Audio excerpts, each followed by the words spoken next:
43 degrees north. The 43rd parallel, starting on our western coast in Oregon, runs east through some of the best northern whitetail habitat that our country has to offer. But right before it dives into the Atlantic Ocean off the coast of New Hampshire, at 71 degrees west, is where I grew up and learned to hunt the white-tailed deer. There is no doubt that after growing up and cutting my teeth hunting whitetails in the mountainous terrain of the easternmost reaches of parallel 43, that it was my home field. My first successes and most special moments in the woods have taken place in these tracts of vast public access timber that this unforgiving region of parallel 43 contains. Those of us that grew up hunting these elusive whitetails have evolved into some of the most effective whitetail hunters alive. Through our struggle, we elevate our game and learn how to overcome some of the most challenging situations the woods have to offer. It wasn't until I started to hunt the Buckeye State that I was really able to apply what I had learned growing up in New Hampshire and match wits with a mature buck in a visiting ballpark. I quickly developed a love of hunting the rugged hills and hollows and fragmented farmlands that the east central Ohio countryside has to offer. One deer in particular that I had hoped to encounter in the upcoming season was a buck named Tippy. After a long summer, the stage was once again set in Ohio, but this year my season would start off with a twist.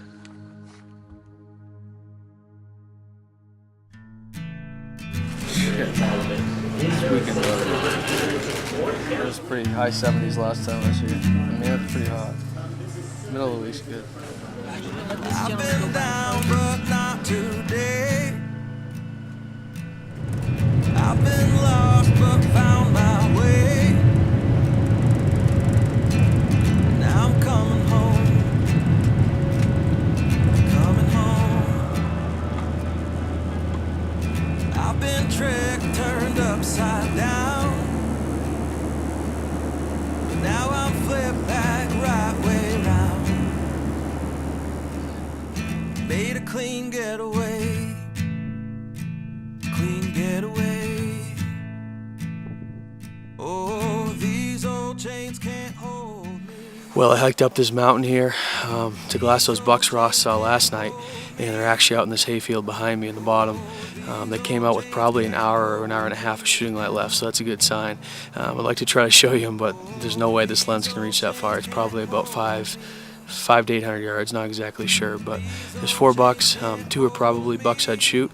Not real giants, but for public land in Montana, they're pretty solid bucks. So we're gonna sneak in here tomorrow morning, use the river to get into the backside of the bedding area, and we're just gonna jump up over the bank and hang our muddy set, and hopefully get an eyeball on one of these bucks and get a better idea of how they're moving within their bedding area. It's a good sign to see these deer on their feet early. Hopefully it'll be a good morning. These old chains can't hold me down.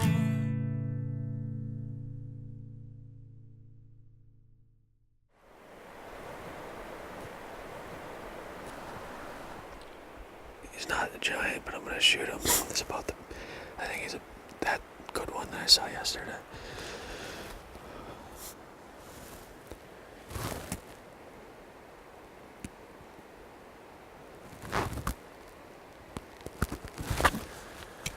Alright, it's our first morning here in Montana, and we glassed 4 bucks the last couple nights, and we moved in on them, used the river to backdoor them this morning, set up the stands, the blood sports in the dark, and actually we have the buck rafter out at about 100 yards in front of us. He's on private land that we can't hunt, but we're hoping he's going to work his way back towards us through the cover. We'll see what happens.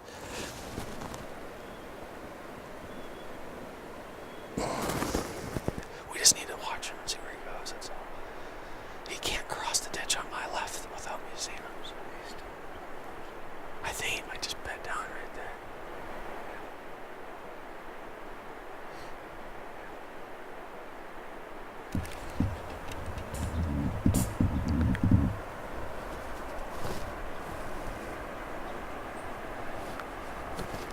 Well, we have 3 bucks out in front of us at about 100 yards. One of them, I'd probably shoot this back one, but there's a bigger one in there we just saw. So I'll run up the ditch right here. Careful. Don't move, just stay still.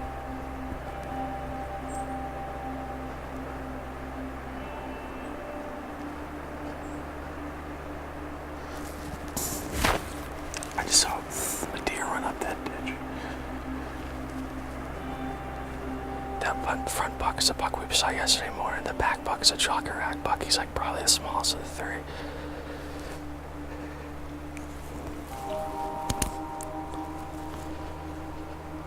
Oh, this is not, I don't know that other bucks.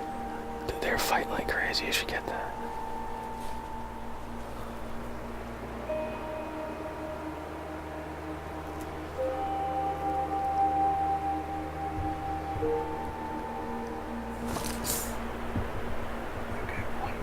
Yep, right here, behind the dead tree.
Oh, I crushed him, buddy.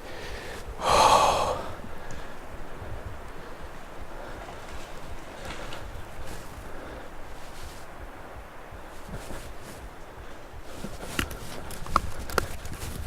He go down. He's down. Opening morning in Montana. My first velvet buck. There was a bigger buck in there, but I couldn't pass up that opportunity. He's a great deer. Just a neat experience to come out here and hunt this totally vast, giant landscape. Oh, what an awesome experience. Oh, man. That hammerhead crushed him. We didn't go very far at all. Oh, awesome. Hey, there you go.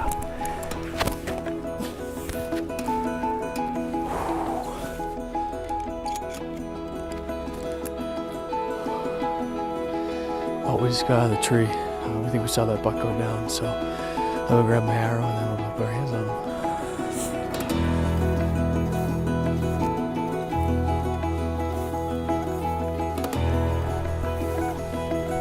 There he is.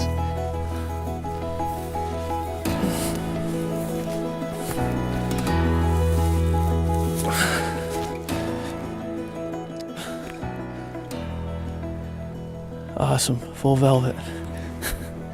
Nice buck, not a giant deer, but I'll take him for a public land buck in Montana. Split brow, full velvet. What a great way to kick off the year. Awesome. Well, opening morning in Montana was good to us.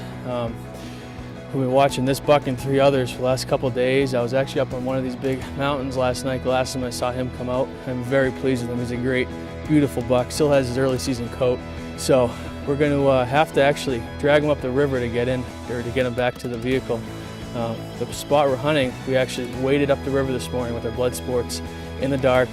That's the only way to access this little public tract that's surrounded by private ranches. Just kind of something I've never really got to experience, especially in this beautiful backdrop, big sky country, Montana.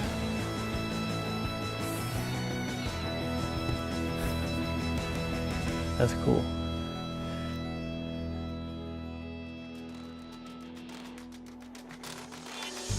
It was exciting and gratifying to finally kill a public land velvet buck in Montana in one of the most beautiful parts of the Whitetails range.